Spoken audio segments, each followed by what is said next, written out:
Bismillahirrahmanirrahim. Bismillahirrahmanirrahim. Assalamualaikum warahmatullahi wabarakatuh. Dari Jalan Taman Siswa nomor 56, Gampung Merduati, Kota Banda Aceh, inilah 96,1 FM Radio Syiar Tauhid Aceh, sahabat belajar ilmu Islam. Alhamdulillah, hamdan katsiran thayyiban mubarakan fi kama yuhibbu rabbuna wa yardha. Asyhadu an la ilaha illallah wa asyhadu anna Muhammadan abduhu wa rasuluh, amma ba'. Apa kabar sahabat kami semua dimanapun antum berada? Senang sekali rasanya bisa berjumpa kembali dalam sebuah obrolan ringan, menarik, dan penuh ilmu dan juga faedah tentunya bersama guru-guru kita di dalam program live podcast 96,1 FM. Seperti biasa, kita akan membahas seputar permasalahan dalam kehidupan kita sehari-hari, baik itu fenomena, stigma, dan sebagainya. Dan tentunya kita akan dibimbing oleh guru kita untuk 1 jam ke depan. Insya Allah mudah-mudahan bisa menjadi manfaat sekaligus faedah ilmu, serta mendapatkan sekaligus mengamalkan dari apa yang Ustadz sampaikan tentunya. Amin. Sebelum kita akan masuk ke dalam tema kita hari ini, kami ingatkan seperti biasa kepada antum semua yang sedang mendengarkan kita di 96,1 FM, di 914 FM Radio As-Sunnah Takengon, dan 106,1 FM Radio Alkans Kota Langsa. Nah, ini bisa langsung bergabung sekaligus dapat mengirimkan pertanyaan via telepon di 0852 77 32 3266 atau via WhatsApp di 0852 14 14 2314. Dan tentunya antum juga bisa menyaksikan kita langsung di live YouTube, Instagram, dan Facebook kami di akun Syiar Tauhid Aceh. Hari ini di tanggal 29 Rabiul Akhir tahun 1442 Hijriah, bertepatan pada tanggal 14 Desember tahun 2020 Miladiyah. Kita akan membahas satu tema menarik, yaitu bagimu agamamu, bagiku agamaku. Nah, ini tentu saja langsung kita akan ngobrol dengan salah satu guru besar kita yang juga sudah hadir di studio. Ada Ustadz Haris Abu Naufal. Kita sapa terlebih dahulu. Assalamualaikum warahmatullahi wabarakatuh, Ustadz. Assalamualaikum warahmatullahi wabarakatuh. Alhamdulillah, Ustadz, ya, sehat ya. Alhamdulillah, Ustadz. Udah lama gak ketemu nih. Iya, Ustadz, setelah sekian purnama gitu, Ustadz. Hari ini Ustadz ada tema menarik nih yang kita pengen bahas dengan Ustadz, yaitu bagimu agamamu, bagimu agamaku. Mungkin ini salah satu kutipan dari ayat suci Al-Quran juga, dari surat Al-Kafirun ya, Ustadz ya. Nah, mungkin kita agak sedikit bahas tentang ini ya, mengingat karena mungkin udah di bulan Desember, Ustadz. Iya, betul. Kalau kita lihat mungkin di Aceh ya, untuk perayaan Natal sendiri memang cukup besar toleransinya, Ustadz ya. Artinya di tempat-tempat umum, nah itu memang kita saling menghormati. Nah, beda kalau kita melihat di luar sana, seperti di luar Aceh lah, katakanlah seperti itu. Justru itu kita lihat banyak pernak-pernik Natal dan sebagainya. Nah, kita pengen tanya dulu nih Ustadz untuk pertanyaan pertama ya, mungkin ya. Kita mungkin sebagai Muslim, apa sih yang pantas Ustadz untuk kita menyebutkan kepada mereka sebagai non-Muslim? Apakah mereka kita sebut non-Muslim atau kafir nih Ustadz? Nah, ini mungkin banyak pertanyaan juga yang terkadang mereka agak berat kalau bilang kafir, ntar dibilang Islam radikal gitu, Ustadz kan? Nah, ini mohon petunjuknya, Ustadz. Baik, bismillahirrahmanirrahim. Alhamdulillah hamdan katsira thayyiban mubarakan fih, mubarakan alaih kama yuhibbu rabbuna wa yardha. Wa usalli wa usallim ala nabiyina al-karim Muhammadin wa ala alihi wa ashabihi wa man tabi'ahum bi ihsanin ila yaumiddin. Saudara-saudaraku kaum muslimin dan kaum muslimat, sahabat pendengar Radio Syiar Tauhid Aceh 96,1 FM dan juga Radio Kans yang ada di Langsa dan Radio As-Sunnah yang ada di Kota Takengon. Alhamdulillah, pada sore hari ini kita kembali bisa menyapa para sahabat semuanya. Ya, tentunya tidak lain kita membahas hal-hal yang mudah-mudahan itu semakin menambah pengetahuan kita terhadap syariat Allah Subhanahu wa taala. Sebelum kita berbicara tentang laqab kepada orang-orang non-Islam, ya, ada hal penting yang perlu untuk kita jelaskan tentang Islam adalah agama satu-satunya yang diterima oleh Allah Subhanahu wa taala. Inna dina indallahil Islam. Agama yang diterima di sisi Allah adalah agama Islam. Wa may yabtaghil ghairal Islam madina fala yuqbal minhu wa fil akhirati minal khasirin. Dan siapa yang seseorang memilih selain daripada agama Islam sebagai agamanya, sebagai pegangannya, sebagai amalannya, maka tidak akan pernah diterima oleh Allah sebaik apapun dia. Ya, seramah, sesantun apapun lisannya. Ya, sebanyak apapun kedermawanannya kepada muslimin. Kalau dia tidak mengaku, menyaksikan asyhadu an la ilaha illallah wa asyhadu anna Muhammadar Rasulullah dan konsekuensi yang ada di dalamnya, maka tidak akan diterima oleh Allah.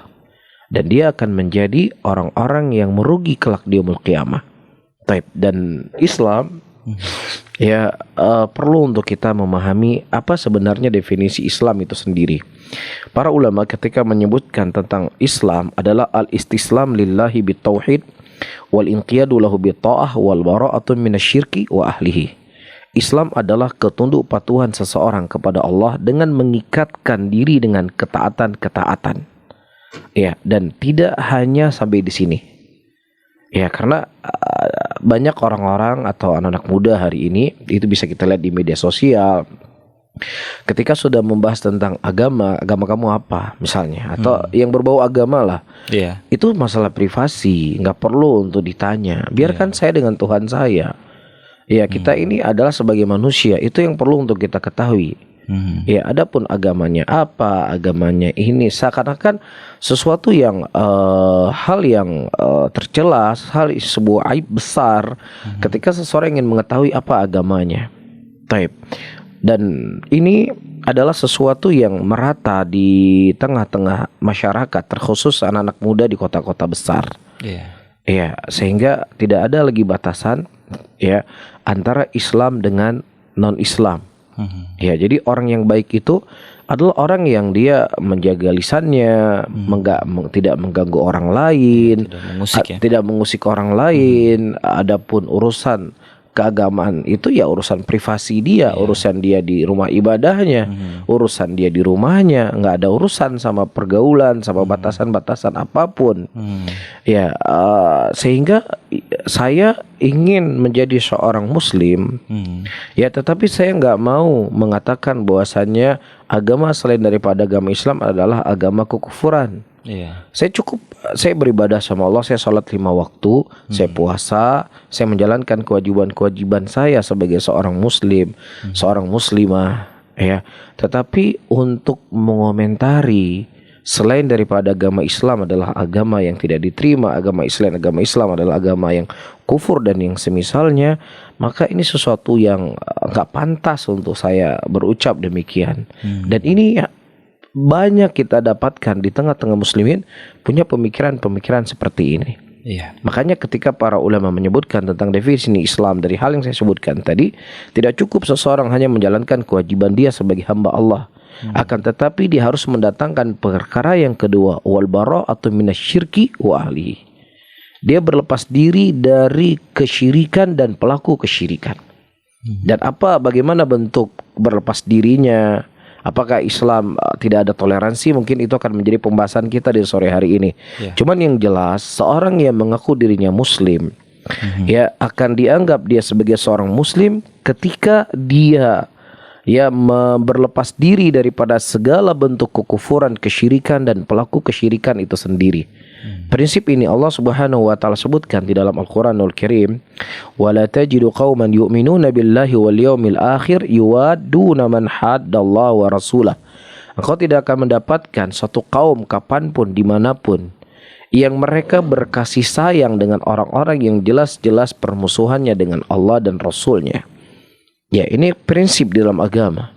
Sehingga ketika dia ingin dijadikan sebagai seorang muslim, dikatakan sebagai seorang muslim, maka dia harus berlepas diri daripada segala bentuk-bentuk agama kekufuran dan pelaku dari kekufuran itu sendiri. Ini prinsip yang perlu untuk dipegang. Kemudian kita mengkerucut kepada pembahasan yang kita bahas.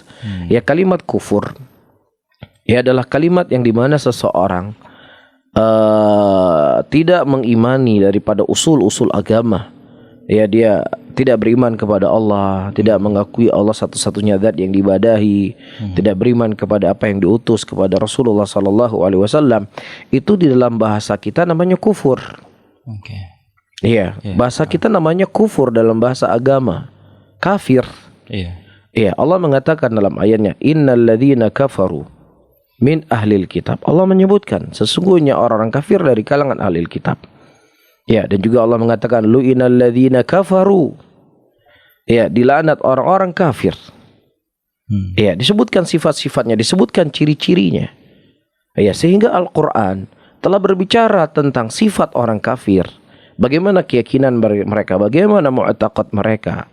Dia juga manusia yang paling mulia, yang paling terjaga lisannya. Nabi kita Muhammad sallallahu alaihi wasallam juga telah berbicara tentang orang-orang kafir. Ya, semisal Rasulullah mengatakan, "Idza mata fi rajulun salih aw abdun salih banau ala qabri masajid wa sawwaru fiha tilkal suwar ulaika syarru khalqi min indallah." Sesungguhnya orang-orang ketika meninggal orang soleh di kalangan mereka, dia buat kuburan-kuburan di tempat ibadah mereka, dan mereka membuat gambar-gambar, dan mereka adalah sejelek-jelek makhluk di sisi Allah Subhanahu wa taala. Ya, jadi kita sebagai manusia yang tinggal di bumi Allah, yang menikmati kenikmatan yang diberikan oleh Allah Subhanahu wa taala, jangan sok bijak. Ya, apa yang disebutkan oleh Allah di dalam ayatnya adalah hal-hal yang sangat indah, yang sangat baik, dibangun di atas rahmatnya Allah, kasih sayangnya Allah, dibangun di atas keadilan. Ya, sehingga nggak bisa kita protes. Oh dong, apa kalimat-kalimat kafir itu? Kalimat kafir ini membuat pemecah belah. Ya akhi, kamu tuh tinggal di bumi Allah, mendapatkan kenikmatan dari Allah. Kemudian Anda protes apa yang Allah Subhanahu wa taala sebutkan? Ini yang pertama, hal pertama yang harus kita ketahui. Namun bukan berarti juga ya ketika seseorang misalnya dia menggunakan kalimat-kalimat non-muslim, ya nggak ada masalah. Tetapi yang kita permasalahkan, ya kalimat kafir itu tidak boleh diucapkan. Kalimat kafir nggak boleh untuk disinggung. Kalimat kafir nggak boleh ditulis dan yang semisal. Ini jadi masalah. Iya, karena itu adalah lafaz yang disebutkan oleh Allah dalam Al-Quran. Adapun cara kita bergaul, berbicara, berkomunikasi, ya setiap kita yang namanya di negara kita Indonesia ada orang yang di luar agama kita. Di sekolah, ya pasti di sekolah, di SMA kita, di SMP dulu ada orang yang non-Islam, orang Kristen misalnya, atau orang Buddha. Ya nggak pernah kita panggil, Buddha, nggak ada. Kristen, nggak ada. Kafir, nggak ada. Ya tetap kita panggil nama dia, nama si fulan, atau si fulan kita panggil namanya fulana yang kita panggil. Jadi apa yang dipeributkan, apa yang harus diributkan? Masyarakat Indonesia yang mayoritas muslimin di sini ya hidup dalam keadaan berdampingan dengan orang-orang kafir. Ya tidak ada sesuatu permasalahan. Kenapa kemudian dimasalahkan sekarang? Itu yang jadi tanda tanya besar. Ya, sehingga ada hal-hal yang mungkin ingin menghapuskan kalimat kafir ini. Dengan maksud dan tujuan sudah, kita hanyalah sebagai manusia. Kita hanya sebagai warga negara Indonesia. Ya, kemudian tidak ada batasan-batasan dari sisi keagamaan. Tidak ada jurang, tidak ada pemisah. Dari sisi keagamaan yang ada kita adalah warga negara Indonesia. Bhinneka Tunggal Ika. Bhinneka Tunggal Ika. Ya, kita tidak memungkiri. Ya, seperti yang saya sebutkan, Indonesia sudah merdeka tahun 1945. Ya, sampai hari ini tahun 2020. Ya, mayoritas muslimin tinggal di Indonesia. Mereka berdampingan dengan orang-orang yang berbeda dengan agama dengan mereka. Apakah kehidupannya baik atau tidak baik? Ya, sehingga apa yang mau diubah? Ya, jadi ada hal-hal yang memang terkadang untuk menghilangkan kalimat-kalimat kafir ini dengan tujuan demikian. Sudah tidak ada batasan lagi dengan keagamaan. Ya, tidak ada lagi batasan. Yang ada kita dibatasi cuman dengan kewarganegaraan. Ya, kalau memang seandainya itu yang Anda inginkan, begitu juga seharusnya nggak usah ada partai dong. Nggak usah ada partai di Indonesia. Karena kalau ada partai akan mengotak-ngotakkan masyarakat. Iya, partai A, partai B, partai C. Dia tadinya di partai A, berpindah ke partai B, dia celah partai B. Kan begitu. Perpecahan yang terjadi di negara, masyarakat sekarang karena partai-partai yang sangat banyak.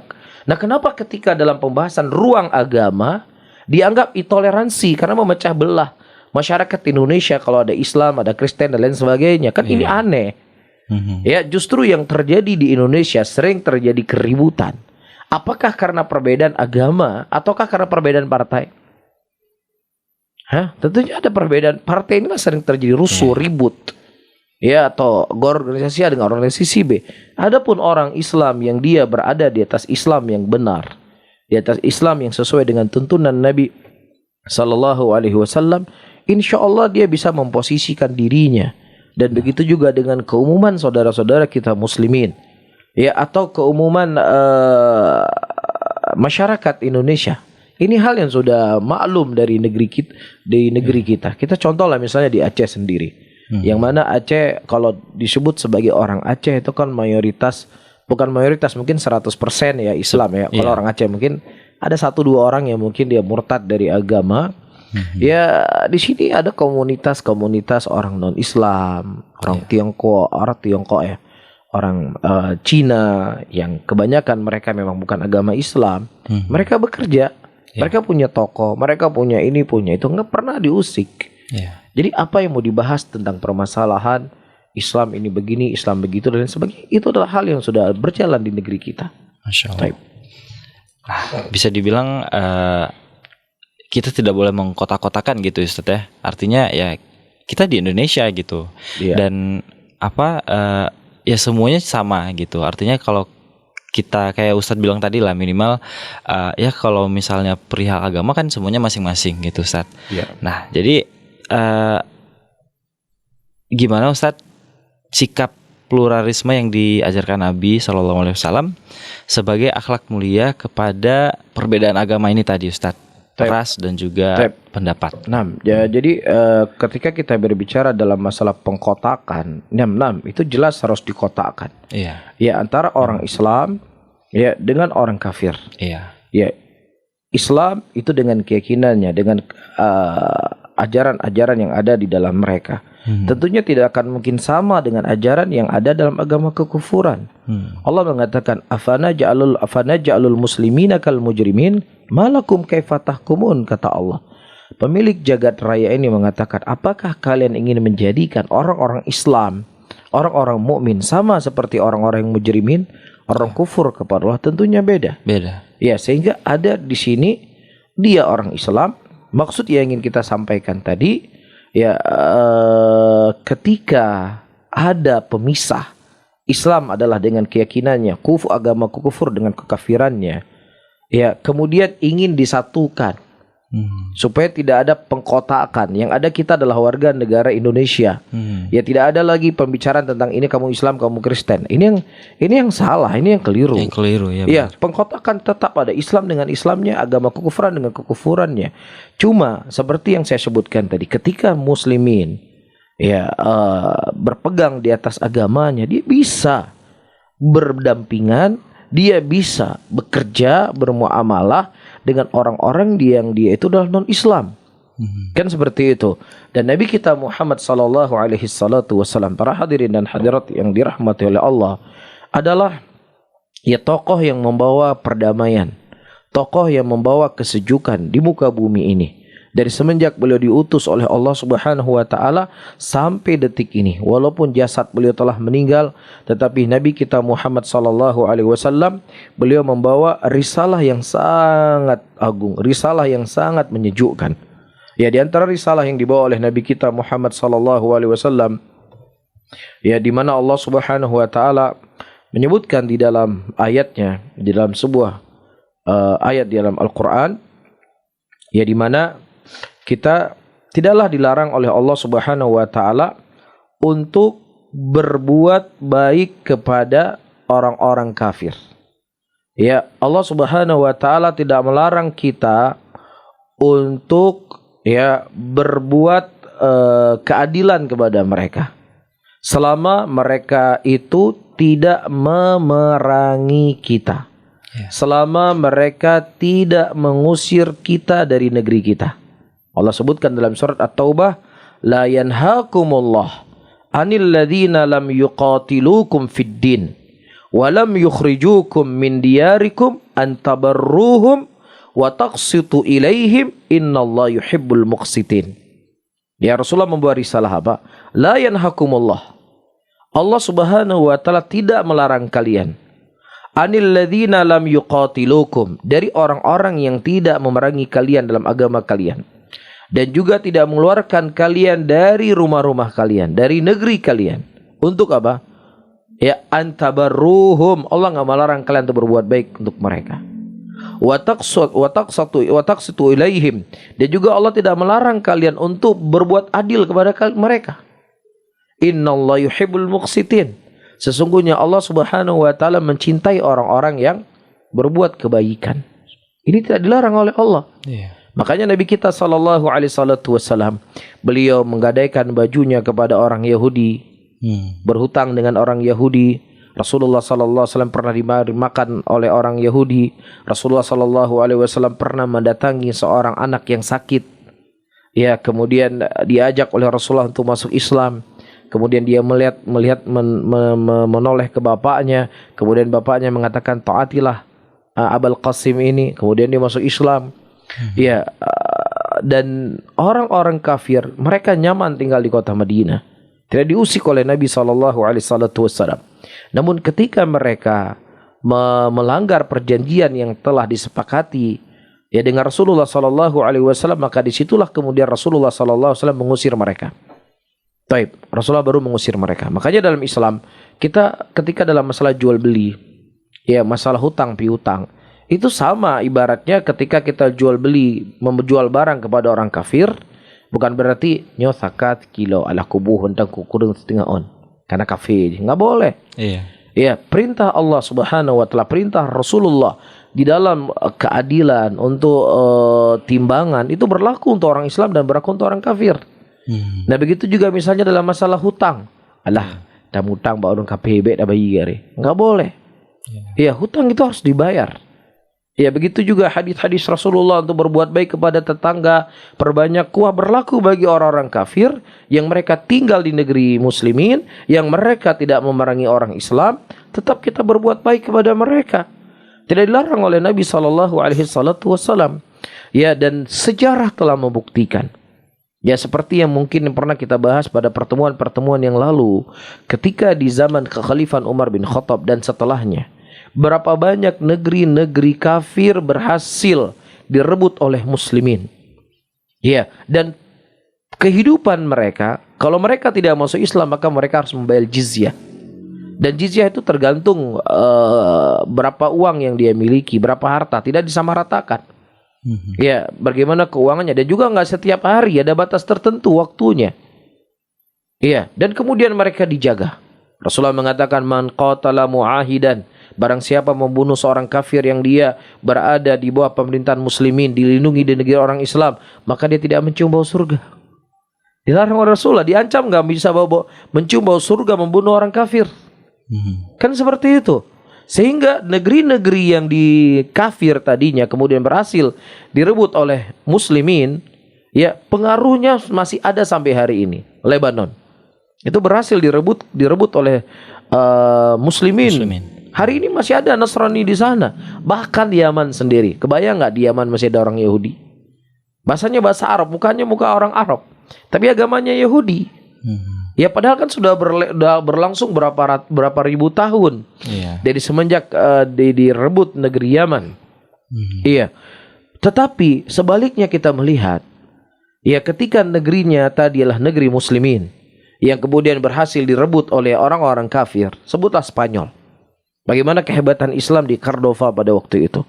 Dan sejarah tidak ada yang bisa menutup bagaimana kebejatan orang-orang kafir ketika mereka berhasil ya mengalahkan muslimin. Ya, imam mereka murtad dari agamanya, atau mereka disiksa, atau mereka harus tinggal keluar dari negeri tersebut. Jadi siapa sekarang yang tidak memiliki toleransi? Siapa? Ya justru muslimin lah yang selalu ya menjaga apa yang harus mereka jaga dari aturan-aturan yang telah diajarkan oleh Nabi Muhammad SAW. Namun ketika itu sudah menjadi urusan keagamaan mereka, sudah menjadi bentuk peribadatan mereka, sudah menjadi ritual di dalam keyakinan mereka, maka kita tidak boleh di situ untuk ikut campur dalam sisi kata, dalam ikut merayakan, ikut berbahagia, ikut membagi kado, ikut membagi hadiah atas nama toleransi.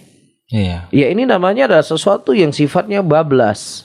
Ya toleransi yang berlebih-lebihan, dan ini tidak dibenarkan dalam agama kita. Kecolongan Ustaz Ya kecolongan. Toh di negeri-negeri orang kafir sendiri, ya mereka punya batasan-batasan menghadapi kita orang Islam. Ada batasannya. Benar. Apa diantaranya? Tidak boleh dikumandangkan adzan keluar dari masjid. Ya hampir semua negeri-negeri orang kafir yang dekat dengan kita sejak Singapura, nggak boleh masjid di Singapura itu dikumandangkan adzan pakai toa. Apakah ada orang Islam yang protes? Apakah kita katakan diskriminasi negeri-negeri orang kafir itu hanya mereka? Karena di situ kita minoritas. Iya. Ya udah kita maksudnya ya menjalani itu sudah, kita nggak boleh mengumandangkan adzan, tetapi ada batasan di kalangan mereka. Iya. Yang tidak boleh orang Islam menampakkan agamanya di sini dan di sini. Ya kenapa kalian tidak protes, tetapi ketika orang Islam mereka berpegang di atas agamanya, tidak ikut terlibat di dalam perayaan-perayaan kekufuran mereka, tapi kita bertoleransi yang sifatnya bukan bagian dari keurusan agama mereka, ya kenapa kemudian kita dianggap radikal? Kenapa orang kafir kalian tidak menganggap radikal? Tidak lain adalah kecintaan dia kepada orang kafir sudah terlalu berlebihan, dan dia menampakkan keislaman di dalam lisan-lisannya, tapi hakikatnya adalah orang-orang yang membenci Islam, atau yang disebut dengan kaum munafikin.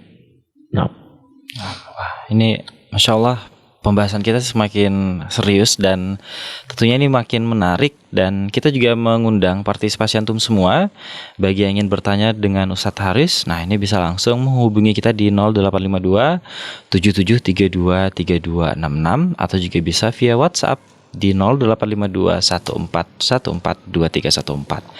Nah, kita balik lagi dengan pembahasan kita hari ini. Ya bisa dibilang hari ini kita bicara tentang toleransi, Ustadz. Nah, ketika kita melihat toleransi ini sudah kebablasan, salah satu contohnya Ustadz, ada seorang pekerja. Nah, ini mungkin kita lebih kerucut lagi Ustadz ya pertanyaannya. Bagaimana Ustadz hukumnya dalam Islam apabila kita bekerja di sebuah mall, di mana di bulan Desember ini atasan kita meminta kepada seluruh karyawan untuk memakai atribut Sinterklas, nah berupa topi dan semisalnya. Nah, apakah ini juga termasuk kebablasan Ustadz? Mohon petunjuknya. Masya Allah. Saudara-saudaraku muslimin dan muslimat rahimani wa rahimakumullah. Yang pertama, kita bersyukur kepada Allah Subhanahu wa taala dan juga kepada pihak-pihak pemerintahan terkhusus yang ada di Aceh. Ia telah membuat aturan ya untuk tidak menampakkan daripada simbol-simbol kekufuran atau simbol-simbol yang itu menjadi ritual keagamaan mereka di negeri kita di Aceh ini. Alhamdulillah kita tidak melihat di mal-mal atau pasar-pasar di Aceh atau toko-toko ada simbol-simbol kekufuran tersebut. Ini sesuatu yang kita sangat syukuri, dan mudah-mudahan ini terus dijaga. Amin. Ya, terus dijaga oleh Allah Subhanahu wa taala, diberikan taufik kepada gubernur, kepada jajarannya untuk berpegang di atas aturan-aturan seperti ini. Ya, dan tidak perlu untuk kita khawatir dianggap sebagai radikal. Biarkan kita dianggap radikal oleh manusia, tetapi kita mudah-mudahan dianggap baik di sisi Allah Subhanahu wa taala, pemilik jagat raya ini. Amin. Kemudian yang kedua, inilah dari hal yang mulai bergeser seperti yang saya sebutkan. Ada usaha-usaha yang memang untuk tidak ada lagi pengkotakan dari sisi agama. Kita ini semua adalah sebagai warga negara Indonesia. Ya, sehingga tidak ada pengkotak-kotakan dalam agama. Ya, tidak ada lagi rambu-rambu dalam urusan keagamaan. Justru ini akan merusak dan akan memberikan dampak yang jelek kepada masyarakat itu sendiri. Ya, seharusnya kalau seandainya itulah negara itu memiliki masyarakat memiliki kebebasan dalam dia beragama, dia seharusnya boleh menolak.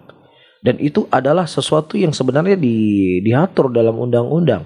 Setiap warga negara bebas untuk dia menjalankan keyakinan menurut agamanya masing-masing.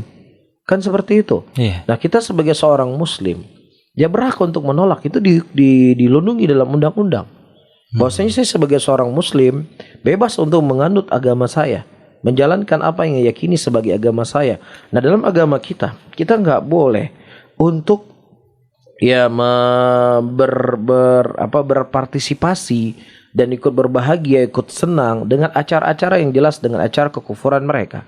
Ya, tapi sekarang kalau dianggap cuman berlebih-lebihan saja kok, cuman pakai topi saja kok, cuman pakai ini saja kok. Kan kadang orang akan berkata cuman demikian, cuman ucapan saja. Nah, sekarang misalnya. Ya, misalnya kita sekarang menghina seorang presiden. Ya, kita membuat gambar-gambar presiden dengan gambar-gambar yang aneh. Karikatur dan semisalnya itu kan dihukum di dalam agama. Di dalam hukum undang-undang dan negara kita. Benar. Dia dihukum. Ya, dan kita juga setuju karena ini seorang presiden, nggak boleh dilecehkan, nggak boleh dihina, dimuliakan seorang pemimpin. Kan seperti itu.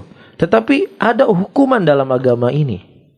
Nah, jadi ucapan ya ataukah simbol ini menunjukkan sesuatu yang memang berpengaruh, nggak bisa disepelekan. Itu satu hal. Hal yang kedua, perlu kita ketahui orang Nasrani ketika mereka memperingati hari Natal adalah hari kelahirannya Yesus. Kan begitu. Yesus menurut keyakinan orang Nasrani adalah anaknya Tuhan. Yaitu hari lahir anaknya Tuhan. Nah, ketika seorang Muslim dia mengucapkan selamat Natal, berarti dia telah melecehkan Allah. Dia telah menjatuhkan kedudukan Allah Rabbul Alamin yang lebih pantas, yang harus dijaga daripada seorang presiden. Allah mengatakan dalam ayatnya, wa qalu takhadar rahmanu walada laqad ji'tum syai'an iddah takadu as-samawati yatafattarna minhu wa tanshaqul ardu wa takhirul jibalu hadda an da'u lirrahman walada. Ketika mereka mengatakan bahwasanya Allah punya anak, hampir-hampir langit itu runtuh, kata Allah. Hampir-hampir gunung itu hancur dan laut itu terbelah ketika mereka mengatakan Allah punya anak. Inilah bentuk kriminalitas pelecehan kepada Allah Rabbul Alamin. Dan ini suatu keyakinan yang menjadi keyakinan yang pasti bagi seorang Muslim. Dia tidak boleh terlibat bahagia apapun namanya ketika itu merupakan bagian dari kekufuran agama mereka. Dan kita sebagai warga negara bebas untuk menjalankan apa yang kita anut sebagai keyakinan kita sebagai agama. Nah, begitu juga mereka orang Nasrani. Mereka memperingati gereja Natal mereka, bernyanyi-nyanyi di gereja, itu urusan mereka. Kita dalam arti kata nggak datang ke gereja, ganggu mereka, pasang bom di situ, bunuh mereka, nggak ada. Kita tidak boleh melakukan hal seperti itu karena mereka dilindungi. Di dalam negara mereka diberikan kebebasan untuk menjalankan agama yang dianut oleh mereka. Begitu juga kami muslimin memiliki kebebasan dalam kami beragama. Jangan dipaksa. Pemuda-pemudi muslimin yang bekerja di perusahaan-perusahaan atau di mal-mal untuk dipakaikan acara-acara simbol-simbol dari kekufuran tersebut. Seharusnya demikian. Tetapi seperti yang kita sebutkan, hal yang seperti sudah mulai bergeser. Sedikit bergeser, seakan-akan tidak ada lagi sesuatu pengkotakan perbedaan agama. Taib. Jadi kalau seandainya orang Kristen sering sebut selamat Idul Fitri. Nah, pertama orang Kristen ketika dia menyebutkan selamat Idul Fitri. Idul Fitri adalah hari kemenangan kita. Nggak ada keyakinan kita Idul Fitri kecuali adalah sesuatu yang di situ kita berbahagia dengan makan dan minum. Nah, menurut agama orang Kristen sendiri, ketika dia mengucapkan selamat Idul Fitri, mungkin nggak ada yang merusak keyakinan mereka. Secara agama mereka, saya nggak tahu ya. Yang jelas nggak ada sesuatu apapun peringatan kita hari Idul Fitri kecuali adalah hari kemenangan. Kan seperti itu. Benar. Nah, sekarang kita sebagai seorang Muslim punya keyakinan Qul huwallahu ahad. Katakanlah bahwasannya Allah itu esa, Allah itu satu. Itu kan keyakinan kita sebagai seorang Muslim. Nah, ketika mereka memperingati hari kelahiran Yesus adalah hari lahirnya anak Tuhan, merusak akidah kita atau tidak? Pasti. Ini akan merusak akidah kita. Jadi nggak bisa dikatakan mereka saja kok memperingati mengucapkan Idul Fitri, masa kita nggak boleh mengucapkan Idul Fitri? Lihat substansi kalimatnya, Mas. Lihat konsekuensi yang apa dari kalimat tersebut. Kan itu cuma kalimat. Oke, kalau sudah kalimat, saya katakan kafir ente. Kenapa ente teriak-teriak? Kan cuma kalimat. Kenapa ketika orang Islam berbicara apa yang mereka yakini dalam Quran, kafir ente, sibuk mereka, ente radikal. Kan cuman kalimat, kenapa terus nuduh kami radikal? Iya. Kan seperti itu, kan cuman kalimat. Iya. Ya, kalau kita katakan juga ente dungu, tolol, goblok. Loh kok marah-marah ente, kan kalimat. Cuman kalimat aja kok, nggak ada masalah. Ini kan namanya memakai standar ganda. Yang tujuannya sebenarnya mereka ingin membodohi muslimin yang mereka ya tidak peduli dengan agamanya sehingga terikut dengan arus kebodohan-kebodohan tadi. Bisa difahami ya. Namun saya tegaskan kembali, bukan berarti ketika kita katakan kita tidak terlibat, ya tidak ikut apapun dengan urusan adat istiadat kebiasaan agama mereka, ya ritual agama mereka, bukan berarti ketika mereka membuat perayaan ibadah mereka di gereja kita buat boleh pasang bom. Nggak boleh, haram hukumnya. Yes, itu urusannya mereka. Tapi ketika dipaksa untuk muslimin, nah ini jadi masalah. Ya karena pertama itu bisa merusak akidah dia sebagai seorang muslim.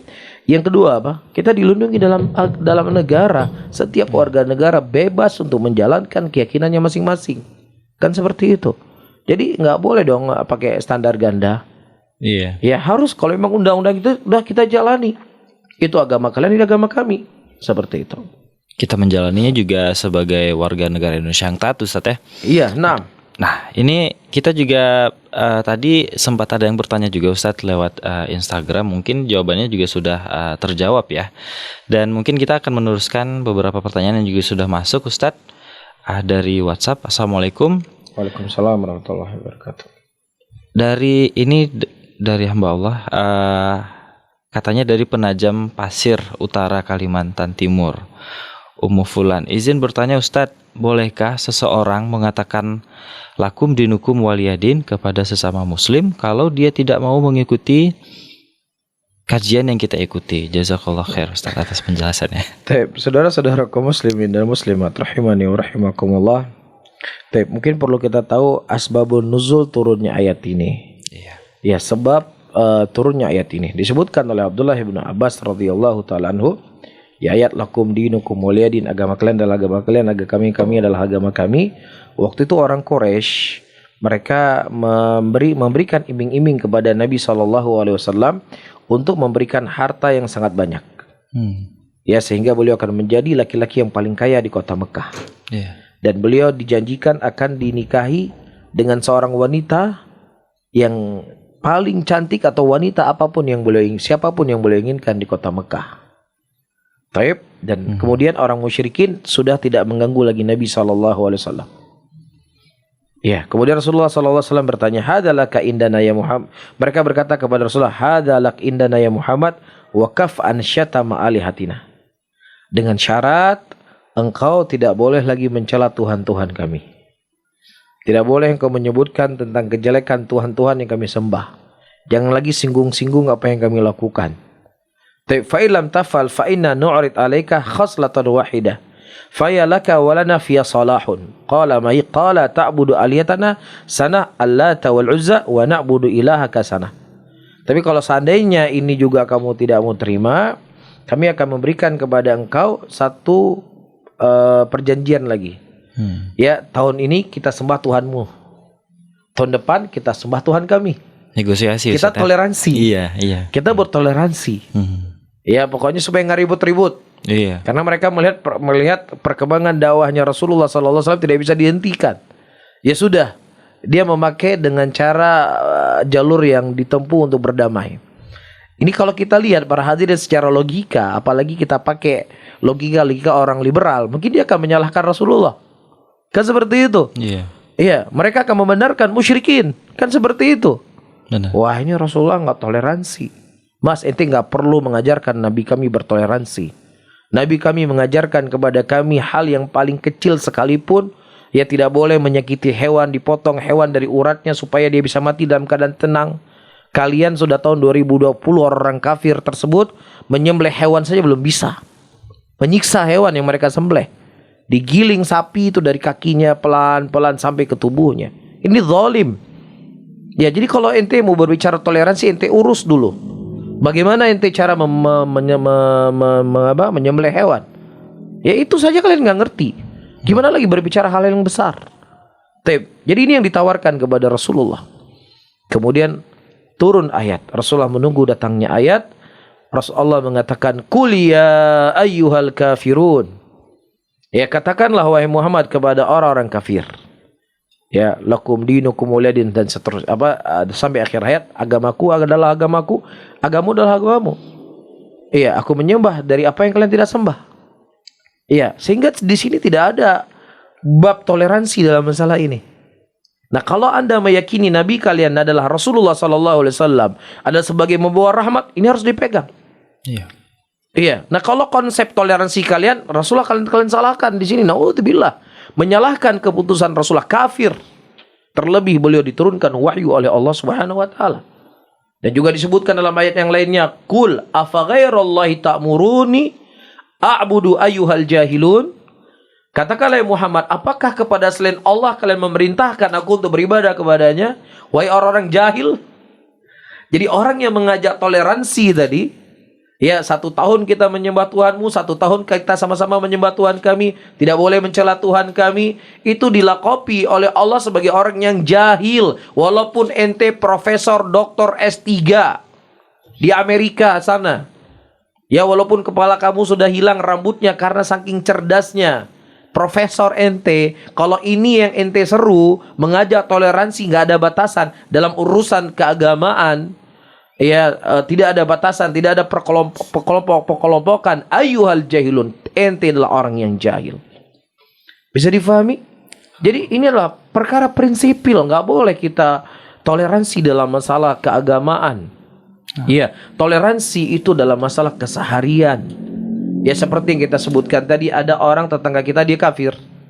Ya, dia nggak punya mobil, butuh mengantarkan anaknya ke rumah sakit. Ayo kita bawa ke rumah sakit. Iya, ada bencana alam di tempat negeri di masyarakat, misalnya mayoritas orang kafir. Ya, gunung meletus misalnya, atau banjir dan semisalnya. Di situ kita tidak berbicara agama. Di situ kita berbicara kemanusiaan. Benar. Ketika mereka butuh makanan kita beri. Mereka butuh selimut yang kita beri. Ya, mereka butuh tempat tinggal, mungkin kita juga saling membantu supaya mereka punya tempat tinggal. Dan ini adalah sesuatu yang perbuatan yang baik, yang dianjurkan dalam agama kita. Di sini kita baru tidak berbicara agama. Di sini kita akan berbicara manusia. Ya, apalagi kita satu bangsa, satu negara. Benar. Ya, yang satu bahasa dengannya. Ya, maka harus kita bantu. Tetapi ketika sudah urusan i'tiqad, dalam urusan keagamaan, tidak ada toleransi dalam urusan keagamaan. Sebagaimana ayat yang kita sebutkan tadi. Jadi, lakum dinukum waliyadin. Din di sini diinginkan adalah apa? Agama kami adalah agama kami, agama keimanan. Agama kalian adalah agama kalian, agama kekufuran. Sehingga wallahu a'lam bishawab, mungkin tidak tepat untuk kita mengatakan ini kepada sesama muslimin. Ya, walaupun mungkin berbeda pemahaman, berbeda kelompok atau semisalnya, karena perpecahan yang terjadi di kalangan muslimin, ya itu masih dalam koridor Islam. Ya, masih dalam koridor dinul Islam. Maka tidak tepat untuk kita menggunakan lakum dinukum waliyadin. Ya, tetapi itu ya mungkin ya itu jalannya kamu, itu jalan ini jalannya saya. Kan seperti itu. Wallahu a'lam bishawab. Masya Allah, jazakallah khair Ustaz untuk jawabannya. Mungkin kita juga masih menunggu pertanyaan lainnya yang juga masih kita tampung di 0852 1414 2314 atau juga bisa di 0852 7732 3266 untuk via telepon. Nantinya bersama Ustadz Haris Abu Noval yang akan langsung menjawab pertanyaan dari antum semua. Baik, kita balik lagi sama tema kita di hari ini, dan tentunya kita masih membahas tentang masalah toleransi. Nah, hari ini memang kita sudah melihat di negara kita sendiri sikap toleransi secara perlahan sudah mulai memudar. Nah, terlihat dalam lingkungan sosial kita. Nah, kurangnya menghargai sesama orang lain juga, Ustaz ya. Dan tentunya juga, hal ini juga berdampak kepada ya itu dia tadi, terjadi perpecahan, kemudian potensi untuk diskriminasi juga iya, Ustaz ya. Kemudian timbul ketidaknyamanan dalam masyarakat dan hilangnya rasa kepercayaan antar warga. Ini sudah pasti dampak buruk dari toleransi yang sudah memudar di negeri kita. Tapi ada juga yang ingin kita tanyakan juga dengan Ustadz, bagaimana sikap kita Ustadz selaku penuntut ilmu dalam menunjukkan rasa toleransi beragama kepada kerabat kita yang bukan Muslim. Nah, mohon petunjuknya. Baik, saudara-saudaraku muslimin dan muslimat rahimani wa rahimakumullah. Baik, perlu untuk kita ketahui bahwasanya persaudaraan itu ada dua. Ada persaudaraan yang itu sifatnya adalah persaudaraan seiman. Maka itu tidak melihat ras, tidak melihat nasab, tidak melihat dari mana dia datang, dari mana dia asal, dia orang kulit putih, dia kulit hitam. Selama mereka adalah orang yang mengucapkan asyhadu an la ilaha illallah wa asyhadu anna muhammadar rasulullah iqamah shalah wa itaiz zakah fa ikhwanukum fid din. Itulah saudara kalian seagama, kata Allah. Jadi tidak ada pembatasan dalam masalah ini. Ada persaudaraan yang itu sifatnya adalah persaudaraan kekeluargaan. Nah, kita secara keluarga sama dia adalah kita saudara kandung misalnya, tapi dia saudara sama kita. Maka tidak ada masalah kita katakan itu saudara saya. Maksudnya adalah saudara sekandung. Baik, walaupun dia agamanya adalah di luar agama Islam. Tetapi kalau seandainya kita mengatakan kepada orang yang dia bukan saudara kita seiman, dia orang kafir, dia juga bukan saudara kita sedarah, maka tidak boleh kita mengatakan orang kafir itu saudara kita. Karena orang yang dianggap saudara kita adalah orang yang beriman kepada Allah. Allah katakan fa ikhwanukum fid din. Itu saudara kamu seagama. Tapi kalau kita katakan itu adalah sebangsa dengan saya, senegara dengan saya, tidak ada masalah. Atau kita katakan kepada adik kita yang kafir, dia saudara saya. Saudara maksudnya saudara-saudara. Dan seperti itu. Nah, bagaimana cara kita bertoleransi kepada mereka? Tentunya ada aturan-aturan yang telah diatur di dalam agama kita. Bagaimana Nabi kita SAW, beliau punya seorang paman yang pamannya adalah musyrik. Beliau tetap bermuamalah dengan baik dengan pamannya. Bahkan ketika pamannya sakit, beliau mendatangi, menasehatinya, mengajak kepada Islam dan seterusnya. Maka hal-hal yang seperti ini yang harus kita usahakan. Atau misalnya adik kita, misal ada kerabat dekat kita yang dia di luar Islam, dia agama kekufuran, kita punya kelebihan uang, kita bantu. Atau kita punya zakat alal qaul, sebagian para ulama boleh zakat diberikan kepada orang non Islam yang kita berharap dia akan masuk Islam. Jadi kita berbuat dengan akhlak yang baik, bermuamalah dengan baik, bertutur kata dengan baik dan yang semisalnya. Silahkan kita buat apapun. Dan itu termasuk dari keumuman Allah. Firman Allah, waf'alu khairan la'allakum tuflihun. Berbuat baiklah berbuat baiklah yang mudah-mudahan dengan perbuatan baik tersebut, engkau akan menjadi orang yang sukses. Namun timbangannya harus kita fahami, kita tidak boleh tidak boleh bermuamalah dengan orang-orang kafir itu di dalam permasalahan untuk membantu kekufurannya. Untuk membantu maksiatnya, dan atau juga untuk membantu dia untuk melemahkan muslimin, untuk merendahkan muslimin, untuk memerangi muslimin. Ini hal tidak boleh. Adapun misalnya kita punya perusahaan, kita punya toko, kita punya warung, kita pekerjakan orang kafir, tidak ada masalah. Ali bin Abi Thalib radhiyallahu taala anhu pernah beliau mempekerjakan orang kafir di kota Madinah. Di kebun beliau dipekerjakan dan beliau memberikan gaji. Dan ketika itu beliau khabarkan kepada Nabi SAW dan Rasulullah tidak mengingkarinya. Jadi nggak ada masalah kita aja orang saudara kita tadi sedarah untuk bekerja di perusahaan kita selama dia punya keahlian dan lain sebagainya, nggak ada masalah. Batasan-batasannya demikian. Selama itu bukan membantu kekufurannya, bukan membantu kemaksiatannya, dan bukan untuk merendahkan diri kita sebagai seorang muslim. Makanya ketika disebutkan tidak merendahkan diri kepada seorang muslim, di sana para ulama berselisih pendapat. Apa hukumnya kalau orang kafir bekerja di tempat kita boleh? Nah, kita sebagai seorang Islam, apa hukumnya ketika kita bekerja di tempat orang kafir? Maksudnya kita jadi budak, kita jadi pembantunya, kita disuruh-suruh. Nah di sini ada sebagian ulama mereka mengatakan boleh, karena itu sama seperti jual beli. Kita boleh jual beli dengan orang kafir, boleh juga kita bisa menjadi pembantu orang kafir. Dan disebutkan dalam mazhab Hanafi. Wa dhahaba Syafi'iyah, disebutkan dalam mazhab Syafi'i, ila hurmatu khidmatul muslim lil kafir khidmatun mubasyarah.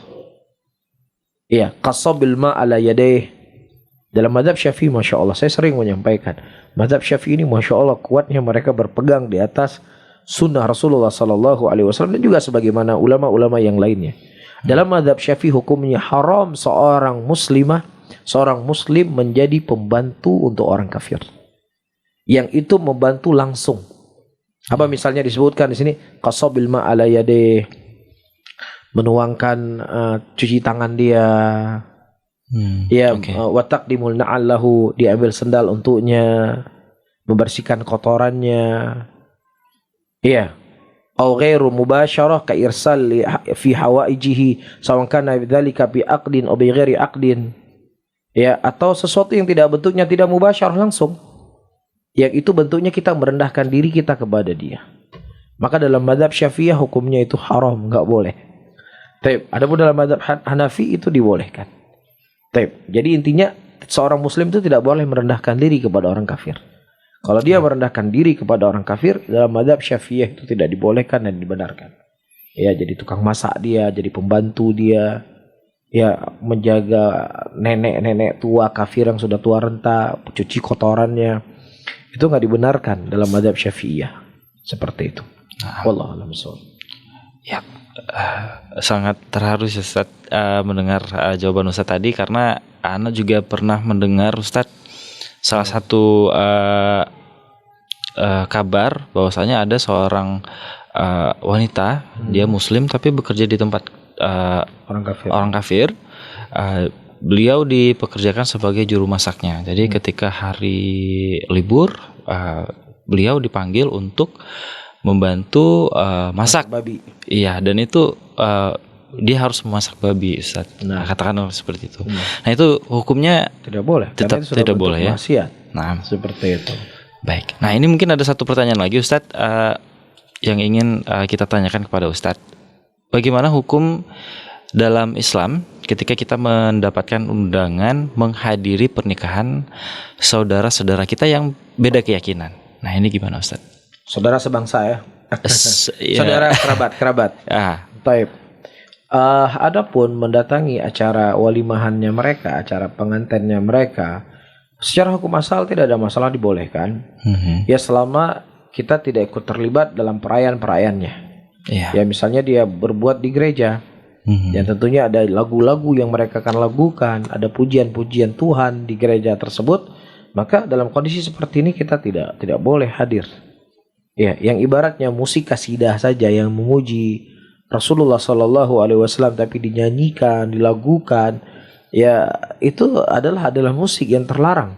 Tidak boleh kita hadir di tempat orang Islam, apalagi menghadiri walimahan tempat orang kafir di gerejanya lagi. Tapi kalau seandainya dia buat di gedung, ya tidak ada acara-acara ritual agama mereka, ya seperti acara pengantin biasa, makan-makan dan seterusnya. Selama makanannya kita tahu cateringnya dari catering ini gitu, halal makanannya, sudah nggak ada masalah secara hukum asalnya. Tapi kalau kita terlibat di dalam sama-sama buat pohon Natal, ya kita sama-sama bisa beli balon apa gitu untuk menghias pohon Natal, kerabatnya yang Nasrani tadi misalnya nggak dibolehkan. Ini sudah urusan keagamaan mereka. Tapi kalau urusan misalnya kita cuci-cuci piring, ya bantu urusan yang memang hal yang mubah, ya waliman seperti saya sebutkan, tidak ada masalah. Tidak ada masalah seperti itu. Nah, mungkin sebelum kita tutup kajian kita hari ini, Ustadz, mungkin ada nasihat yang ingin Ustadz sampaikan kepada sahabat pendengar, sekaligus kita semua yang ada di studio. Saudara-saudaraku muslimin dan muslimat rahimani wa rahimakumullah. Ya, di tengah gelombang pemikiran-pemikiran yang saya sebutkan tadi, ya disinilah kita merasakan butuhnya ilmu agama dalam kehidupan kita, butuhnya ilmu akidah. Sehingga dengan ilmu akidah tersebut kita akan menjadi sebab untuk membentengi diri kita, mana hal yang boleh kita lakukan dan mana hal yang tidak boleh kita lakukan. Ini satu hal. Hal yang kedua, perlu diketahui bahwasanya syariat yang datang dari Allah Subhanahu wa taala dan sesuatu yang telah datang dari sunnah Rasulullah sallallahu alaihi wasallam, maka di dalamnya ada kebaikan. Kebaikannya itu bukan hanya kepada orang Islam saja, tapi kebaikan itu kepada seluruh manusia.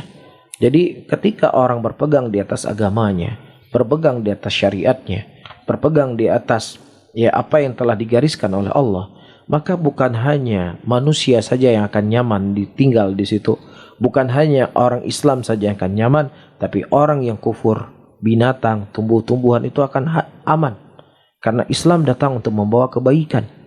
Ya, sekarang Arab Saudi yang dianggap sebagai negara dianggap negara Wahabi lah namanya atau lain sebagainya. Ya, di luar kota Mekah dan di luar kota Madinah, kita ke Jeddah. Ya, apalagi di kota Jeddah, kota besar di Riyadh. Itu orang-orang kafir hidup di sana. Orang Filipina yang jadi perawat.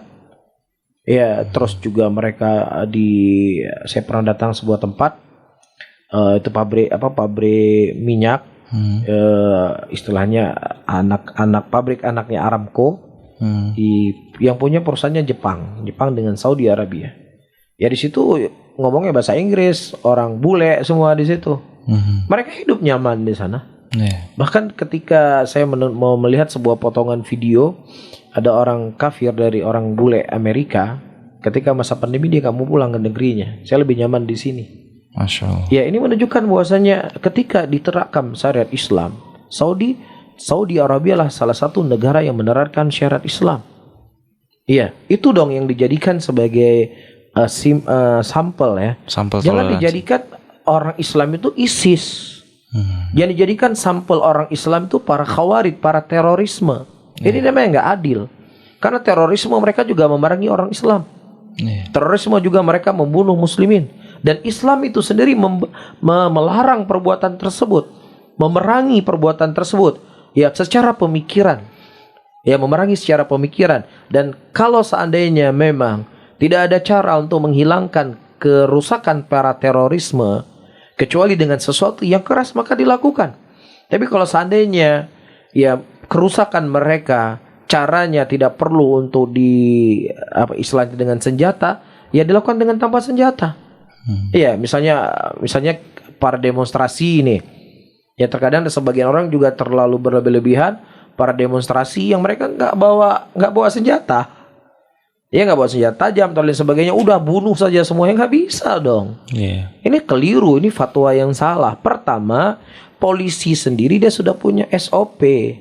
Jadi kalau seandainya para demonstrasi ya yang disemprotkan gas air mata, ya disemprotkan air gitu kan. Ngapain ente yang berfatwa suruh bunuh-bunuh? Ini kan aneh namanya. Jadi ya kalau seandainya memang masyarakatnya nggak punya senjata, terus dia misalnya dia membuat hal-hal yang kerusuhan misal sebagainya, maka ambil cara yang paling kecilnya untuk bisa menghentikan kerusuhan tersebut. Kalau caranya adalah dengan menghentikan kerusuhan digaskan air mata, gas air mata, jangan AK-47 yang disemprot, kan begitu. Ya, jadi ketika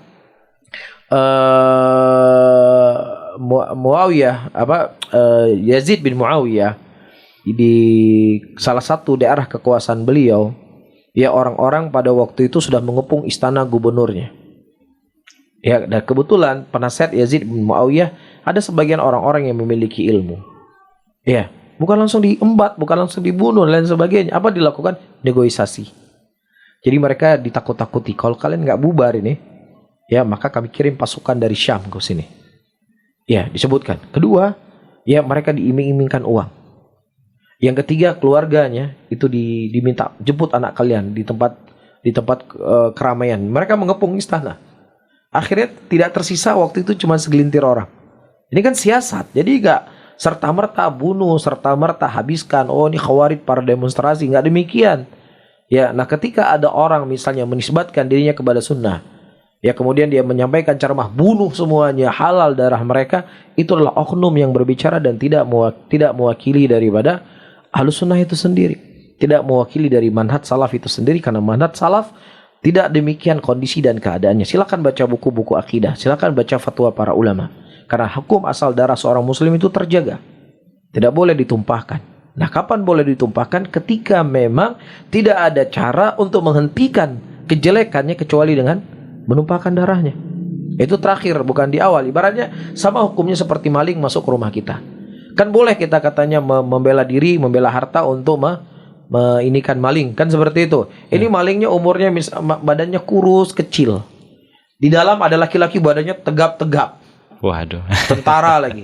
Oh, nyo na pencuri nyo jid akoh taku jid bali nabi. Masuk maling, pam disembelih kepalanya enggak? Ya enggak boleh. Iya, nah ketika misalnya ente tangkap dia, ente ikat dia, cukup, ya udah di situ. Bukan berarti bunuh langsung. Nah, begitu juga dengan hal yang saya sebutkan tadi. Jadi para hadirin dan hadirat yang dimuliakan oleh Allah, seperti yang saya sebutkan tadi, ketika tegak syariat Islam, ketika tegak sunnah Rasulullah SAW, justru ya orang-orang kafir mereka akan bahagia tinggal di negeri muslimin. Jadi bukan berarti ketika terap syariat Islam ditegakkan, oh berarti orang kafir kita bunuh semua. Ayat sudah saya baca tadi. Orang kafir yang diperangi, orang kafir yang memerangi kita, yang mengusir kita dari negeri kita. Dan itu semua konsep saya rasa akan demikian. Apa yang menjadi kiblat orang-orang liberal? Yang menjadi kiblat orang liberal adalah Amerika, kan gitu? Eropa. Ketika ada orang yang ingin menyerang Eropa, ingin menyerang Amerika, mereka kan menyerang balik atau tidak? Menyerang balik kan? Apakah ini dianggap sebagai radikal? Jadi membela negaranya, membela masyarakatnya. Nah begitu juga dalam Islam, karena kalau kita bawa Al-Quran, itu radikal. Memang harus dibawa ya, Amerika harus dibawa. Namanya orang cintanya ke sana. Ya begitu juga dalam agama kita, agama Islam, kita tidak boleh memerangi orang yang tidak memerangi kita. Ya justru Allah memerintahkan kita untuk berbuat baik kepada orang kafir yang tidak memerangi kita, tidak mengusir kita, dan bersikap adil kepada mereka. Kalau misalnya dia kafir, dia pantas tuh dapat juara 1, kasih juara 1, nggak boleh kasih juara 30. Zalim Anda sama dia, itu haknya dia. Ya kan seperti itu. Jadi Saudi, kita nggak mengatakan Saudi sempurna ya, tetapi begitulah penerapan syariat Islam. Orang-orang kafir itu di Jeddah, di Riyadh, ya banyak orang kafir. Dan di perusahaan-perusahaan besar, bahkan sekolah TK saja itu diambil S3 dari Amerika yang ngajar di sekolah TK. Hidup nyaman, tentram mereka di situ. Jadi sebuah kekeliruan, cuman karena memang orang kafir ingin meredupkan cahaya Allah, diambillah sampel Islam itu siapa? ISIS, teroris dan lain sebagainya. Seharusnya kalau dia mau insaf, mau adil, dia lihat Islam itu dari ajaran itu sendiri. Seperti itu. Wallahu a'lam bishawab. Nah, alhamdulillah kita sudah mendengarkan dan juga sudah 1 jam kita menemani antum semua dalam program live podcast untuk hari ini di edisi 29 Rabiul Akhir tahun 1442 Hijriah, bertepatan pada tanggal 14 Desember tahun 2020 Miladiah. Jazakumullah khairan bagi yang sudah mendengarkan kita untuk sore hari ini. Semoga apa yang Ustadz sampaikan tadi bisa menjadi faedah ilmu serta dapat diamalkan oleh kita semua. Amin. Kami ucapkan jazakallah khair Ustadz atas kehadirannya dan waktunya yang juga sudah mau mengisi kajian kita pada hari ini. Semoga Allah menjaga Ustadz dan keluarga dalam kesehatan dan kebaikan. Amin. Barakallahu fikum. Terima kasih untuk semua kru yang juga sudah bertugas pada hari ini. Kita akhiri kajian hari ini dengan mengucapkan subhanakallahumma wa bihamdik asyhadu an la ilaha illa anta astaghfiruka wa atubu ilaik. Wassalamualaikum warahmatullahi wabarakatuh.